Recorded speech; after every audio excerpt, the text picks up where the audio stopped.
Hello everyone, welcome to the online classes of biology for class 12th. Today we'll take up chapter 6, molecular basis of inheritance, and the topic that we will cover today are genetic code and translation. Now about the learning objectives for the session, genetic codon and translation. That means after completion of the session, you will be able to understand these two topics in a better way. Let's start with the first topic, that is genetic code. As you people are aware of the molecular reaction, that is central dogma. In central dogma, the DNA forms DNA by the process of replication. DNA forms RNA by the process of transcription, and RNA forms proteins by the process of translation. Here we will discuss that how the RNA forms the proteins under the process of translation. But before that, we need to understand that how the information is encoded on the strands of DNA as well as it is transcribed on the messenger RNA. As you know that the DNA, which is the parental strand, and it has the polarity from 3' towards the 5', and it forms RNA 5' towards 3' end. Now this RNA, if it is a messenger RNA, then it encodes or it transcribes the information of DNA on it, and accordingly it forms proteins. So we can say that the DNA is the blueprint of the cell or the body, as it has all the information about the cell or an organism, and accordingly it forms protein and the body reacts. The sequence of nucleotides on messenger RNA, which determines the sequence of amino acids in a polypeptide chain, is termed as genetic code. That means on the messenger RNA, the sequence of bases of nucleotides, suppose there is U, that sequence of 3 bases is termed as a single genetic code. And then there are many nucleotides, and all these are the triplets, which termed as a genetic code. Now for one genetic code, there is a specific amino acids. That means whatever the code is there should be a particular amino acid, and so according to the information of DNA, it forms RNA, that is messenger RNA, and messenger RNA accordingly forms the sequence of amino acid, and finally it forms the protein. That means the sequence of amino acid is accordingly the nucleotides which are present on the messenger RNA, and they contain the information transcribed by the DNA itself. The process of translation requires transfer of genetic information from a polymer of nucleotide to a polymer of amino acids. Now here they have termed a word, that is polypeptide chain. Polypeptide chain means the amino acids, when they form the protein, they join together with the help of the peptide bonds. And when there are many amino acids and many peptide bonds, at that time the chain formed of amino acid is termed as a amino acid chain, or it can be termed as a polypeptide chain, because there are many peptide bonds which are joining different amino acids. So the polypeptide chain is basically the chain of the amino acid which is formed as per the messenger RNA. Now here is a table which is showing that there are 4 bases present, U, C, A, G, and we are talking about the RNA because we will discuss how the messenger RNA is forming the proteins in the process of translation. So there are 4 bases, and all the 4 bases, because the genetic code is triplet in nature, so to form a triplet codon, all the possible combinations of the bases is shown in this table, and overall there is around 64 codons or genetic code. Out of 64 genetic code, only one genetic code is termed as the initiator codon. It is AUG, and there are 3 codons which do not code for anything, and those codons are termed as the nonsense codon or the stop signal or stop codons, and they are UAA, UGA and UAG. So you need to remember it, the initiator codon as well as the nonsense codon or the stop codons. Now the table, now here the table is showing all the different combinations. Now about the salient features of genetic code. The specific feature of genetic codes are mentioned here. As I've already told you, the codons are triplets, that is made up of 3 bases, and there are 64 codons. Out of 64 codons, 61 codons codes for 20 amino acids, 10 are the essential amino acid and 10 the non-essential amino acids, and 3 codons, that is UAA, UAG and UGA, do not code for any amino acid. So they acts as a stop codon or the termination codon, also termed as the nonsense codon. One codon codes for only one amino acid, hence it is unambiguous and specific. That means there is no confusion in it. If there is AUG, it must be coding for the methionine amino acid. So one genetic code will code for only one amino acid. Some amino acids are coded by more than one codon, hence the code is degenerate. Let's discuss it with the help of an example. Suppose the genetic code is UUU and it is coding for phenylalanine amino acid. Similarly, UUC is also coding for the same amino acid, that is phenylalanine. Now, where is the condition of unambiguous? That is, when I am saying that UUU is there, so you must be knowing that it must be forming phenylalanine only.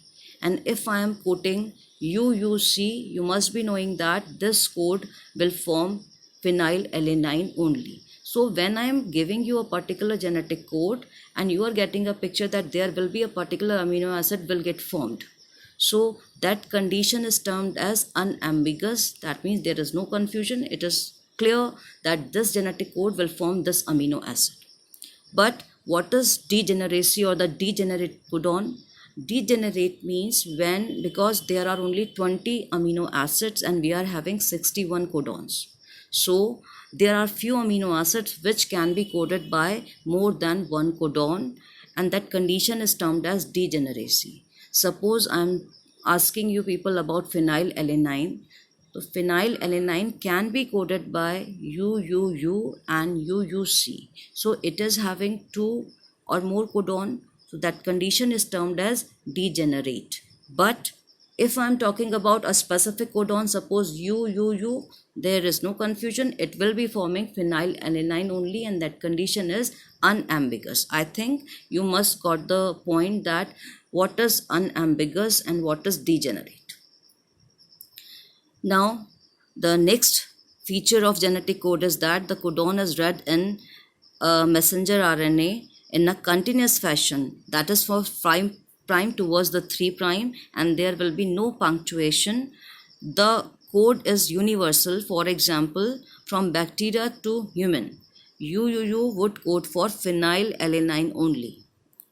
AUG has dual function as it is acting as an initiator codon. Initiator codon means it initiates the process of protein formation or translation, and it codes for methionine also. Methionine is the amino acid. So AUG has 2 functions.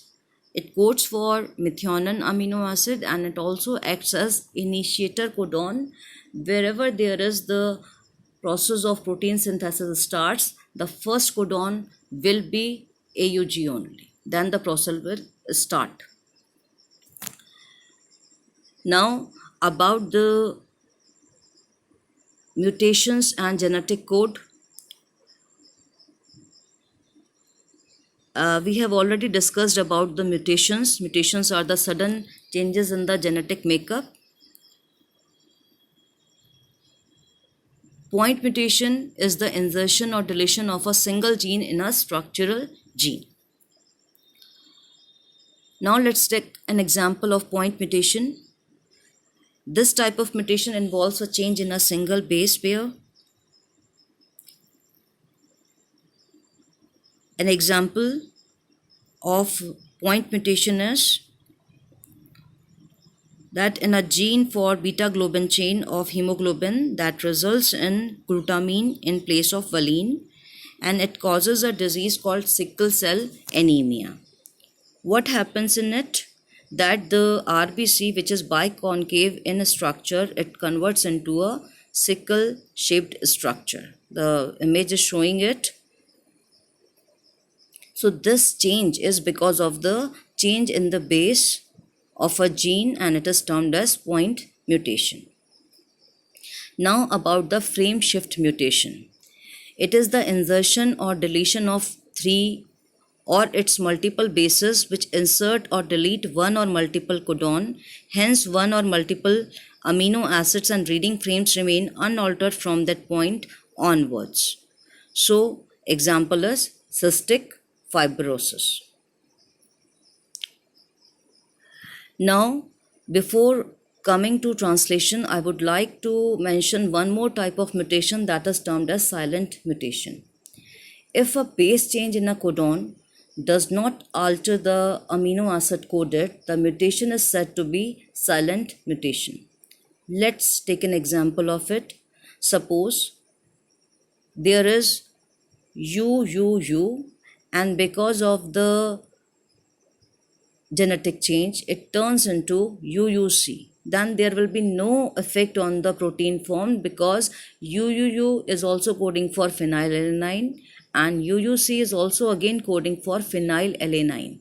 So when there is a change in the base but there is no change in the amino acid synthesizing, so this kind of mutation is termed as silent mutation. Now the topic translation. Translation is the process in which the messenger RNA forms polypeptide chain, that is amino acids joined together by peptide bonds, and they form polypeptides. Translation refers to the process of polymerization of amino acids to form a polypeptide. The order and sequence of amino acids are defined by the sequence of bases in the messenger RNA. This is already clear to you people that according to the codon, the amino acid will be formed. The amino acids are joined by a bond which is known as a peptide bond, and formation of peptide bond requires energy. Now about the role of transfer RNA. As you people are already aware of that, the RNAs are of three types: messenger RNA, ribosomal RNA, and transfer RNA. Ribosomal RNA forms the ribosomes, which are the protein factory of a cell. Messenger RNA transcribes the information of DNA on it, and the transfer RNA, it has dual role. It is basically an adapter molecule. On one hand, it attaches or joins with the amino acid, and on the another hand, where it is having a anticodon loop, it read the codon located on the messenger RNA. So accordingly, it brings the amino acid at the site of protein formation. So we need to discuss the role of transfer RNA a little in a little more way. Transfer RNA has an anticodon loop that has bases complementary to the code. It also has an amino acid acceptor end to which it binds to amino acid. Transfer RNA are specific for each amino acid. As I've already told you people that each transfer RNA has an anticodon loop. And if there is an anticodon, suppose the anticodon is UAC. So what can be its complementation? For U, there must be A. For A, there must be U. And for C, there must be G. That means if a transfer RNA has an anticodon, that is UAC, for it, the amino acid will be AUG, that is methionine. So the methionine will add to the 3' acceptor end of the transfer RNA if it is having the anticodon, that is UAC, on the anticodon loop. So it is not possible that any kind of transfer RNA will bring any kind of amino acid. There is a specific transfer RNA for each specific amino acid, and then that transfer RNA brings that specific amino acid towards the site of protein formation on messenger RNA. Now here, transfer RNA is specific for each amino acid, and this point is now clear to you all. For initiation, there is another specific transfer RNA that is referred for as initiator transfer RNA. So the transfer RNA which is having the anticodon for initiator codon, that is AUG, it must be termed as the initiator transfer RNA. There are no transfer RNA for stop codons because they are not coding for any amino acid. So for stop signals or nonsense codon, there are no transfer RNAs. Secondary structure of transfer RNA has been depicted that looks like a clover leaf structure, and it is termed as the clover leaf model. In actual structure, the transfer RNA is a compact molecule which looks like an inverted L. So the transfer RNA in a primary structure, it looks like inverted L, but when it functions, it participates in protein formation. At that time, it take up secondary structure which looks like a clover leaf model with 4 arms. And this is clear to you people. I have already discussed with you. Now the image is showing how the amino acid attached at the 3' end, and that site is termed as the amino acid acceptor end or amino acid attachment site. It binds to the specific amino acid, and the amino acid will be accordingly to the anticodon. Suppose there is AAG. So what will be the complementation for AAG? For A, there must be U, because we are discussing the RNAs. We will not mention here thymine, we will mention uracil. So for A, the complementary base will be U. Again for A, U, and for G, C. And when there is UUC, that means the amino acid will be what? It will be phenylalanine. Now look at the messenger RNA. Messenger RNA has a codon, that is UUC. For this codon, the anticodon which will get attached to it will be in complementation, that is AAG, and the AAG anticodon loop which is present on the transfer RNA, this transfer RNA will bring the phenylalanine amino acid only. So basically what is happening, that the genetic code has complementary to the anticodon, and then the anticodon will bring the amino acid which is in complementation, and finally the amino acid which will get on the messenger RNA at the time of protein formation, both will be similar. That is, for UUC there is amino acid which is termed as phenylalanine, and that will be delivered by this particular transfer RNA. I think this process is now clear to you people. Now this is a figure which is showing the messenger RNA in orange line, and there is the location of different types of genetic code, and the genetic code is triplet in nature and it is commaless, so you need to read it in a continuous fashion. Suppose CUC and UUG, GGU, all these are the genetic code which are coding for a specific amino acid. Now in the image, look at a transfer RNA which has a anticodon UUA, and this anticodon, it will attaches to the genetic code that will be in complementation, that is UUA will attach to AAU genetic code, and then it will deliver the particular amino acid there. So there is a specific amino acid for each specific transfer RNA as according to the anticoder. The image is showing how the transfer RNAs are bringing the amino acids, delivering it at the site, and then they are moving on to participate in another reaction. And there is a chain of amino acids getting formed, and the green unit is the ribosome. The ribosome has two subunits, the smaller subunit and the larger subunit, and it is involved in the process of protein formation, as it is basically the protein factory or protein site for a cell.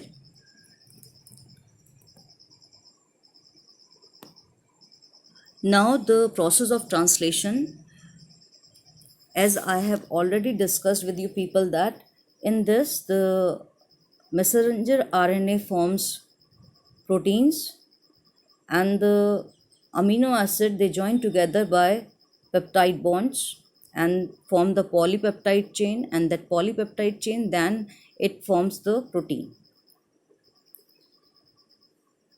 The formation of peptide bonds requires energy, and hence the amino acids get activated. So there are 4 steps in the process of translation. First one is activation, second one is initiation, third is elongation, and fourth one is termination. Let's start with activation of amino acid. In the first phase itself, amino acids are activated in the presence of ATP and linked to their cognate transfer RNA, a process commonly called as charging of transfer RNA or amino acylation of tRNA to be more specific. If 2 such charged transfer RNAs are brought close enough, the formation of peptide bond between them would be favored energetically. The presence of a catalyst would enhance the rate of peptide bond formation. Here what we need to discuss is that when we are saying that the transfer RNA will bring the amino acid according to the genetic code at the site of protein formation, that is on the messenger RNA at a particular genetic code, at that time the first step will be the transfer RNA should be charged with the amino acid, and for this we need energy and an enzyme to facilitate this process. When the amino acid get attached to the transfer RNA, at that time the ATP provides energy, as well as there must be the presence of an enzyme, and the enzyme which catalyze the reaction is termed as amino acyl tRNA synthetase. The cellular factory responsible for synthesizing protein is the ribosome. The ribosome consists of structural RNAs and about 80 different proteins. In its inactive state, it exists as 2 subunits, a large subunit and a small subunit. When the small subunit encounters an messenger RNA, the process of translation of messenger RNA to proteins begins. There are 2 sites in the large subunit of ribosome for subsequent amino acids to bind to and thus be close enough to each other for the formation of a peptide bond. The ribosome also acts as a catalyst for the formation of peptide bonds.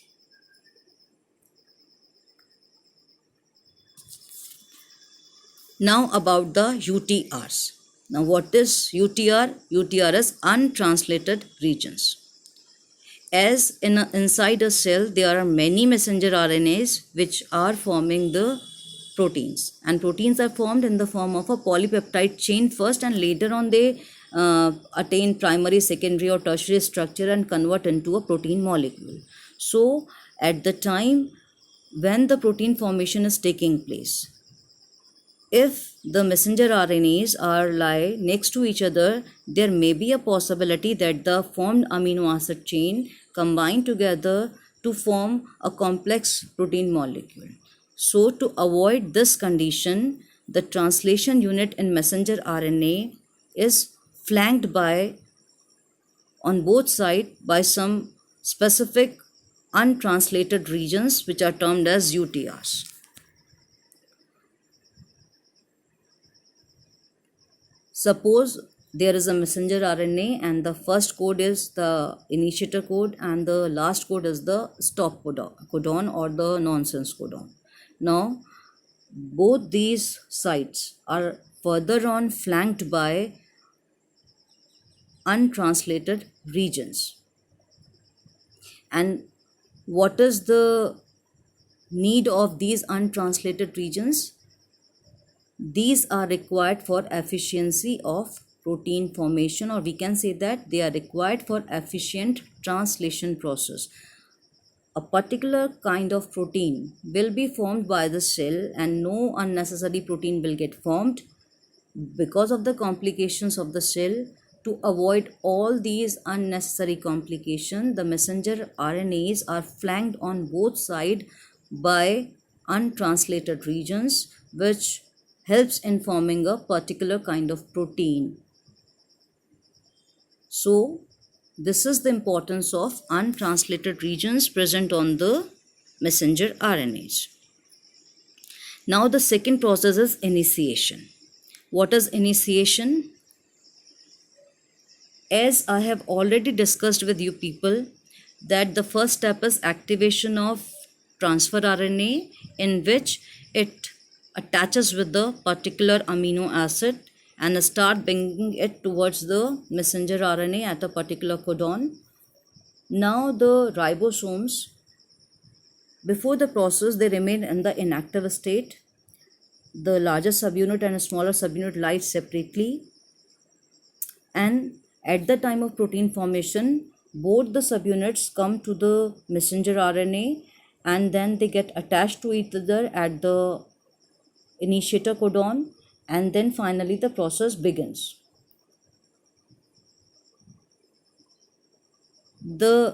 For initiation, the messenger RNA binds to the small subunit of ribosome following base pair rule, because the base of messenger RNA and those on ribosomal RNA, it is catalyzed by the initiation factor. There are two sites on the larger subunit of ribosome, the P site and the A site. The first site is P and then it is followed by the A site.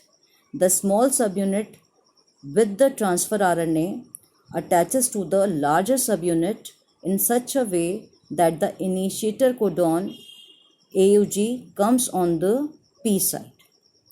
The initiator transfer RNA binds to the P site. Now what is happening here is, suppose there is messenger RNA and it got the smaller subunit and the larger subunit at the start of the protein formation, then the first codon that will be read by the ribosome is the AUG or the initiator codon. That means they attaches at the initiator codon. Now the specific anticodon transfer RNA, that is for AUG there must be UAC.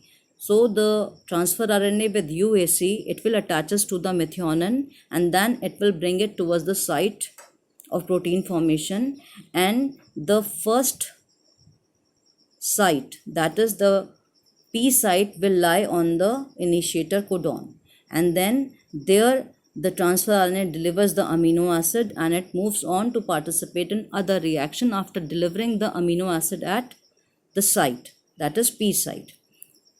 When the amino acid attaches to the P site, that means the messenger RNA is having the code, that is AUG, and the amino acid delivered at that point is methionine. So both are the same. So this is termed as the initiation of polypeptide chain formation. Now the third process, that is elongation. A second transfer RNA, then charged with an amino acid which is appropriate to it, binds to the A site of the ribosome.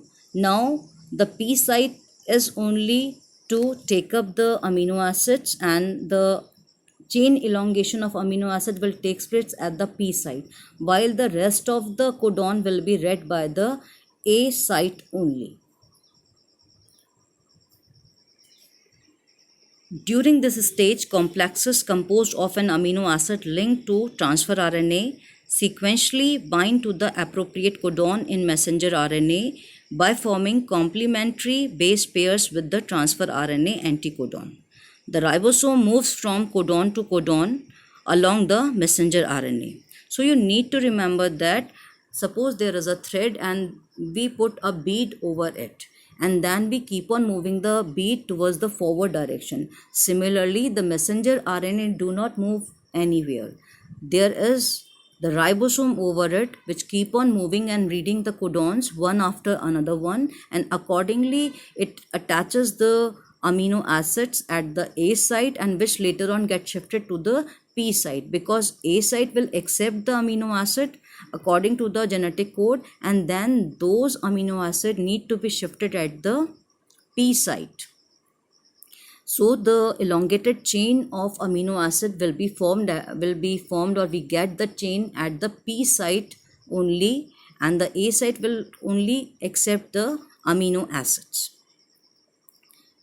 When the amino acid is already attached at the A site, and then the A site moves in the forward direction and read the another codon, and one more amino acid will bring to that particular site. At that time, the previous amino acid need to be shifted to the P site, and that shifting is termed as translocation, and it is facilitated by the enzyme termed as peptidyl transferase. So in the presence of peptidyl transferase, the amino acid get moved from the A site and attaches to the last amino acid which is forming the chain on the P site, and finally the A site will remain empty to accept the next amino acid. So the amino acid, the newly one, will always get attached to the A site, and before that the earlier or the previous amino acid need to be shifted to the amino acid chain present on the P site.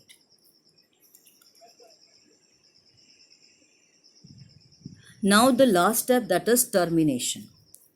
At the end, a release factor binds to the stop codon, terminating translation and releasing the complete polypeptide from the ribosome. That means when the ribosomal unit, it reaches the nonsense codon, there will be no transfer RNA for it, there will be no amino acid for it. So that is a signal that the process has been completed. Now the polypeptide chain will fall down in the cytoplasm, and then it get modified into the primary structure, secondary, tertiary or quaternary, whatever the requirement of the cell is, and it will convert it into a protein molecule which is required by the cell.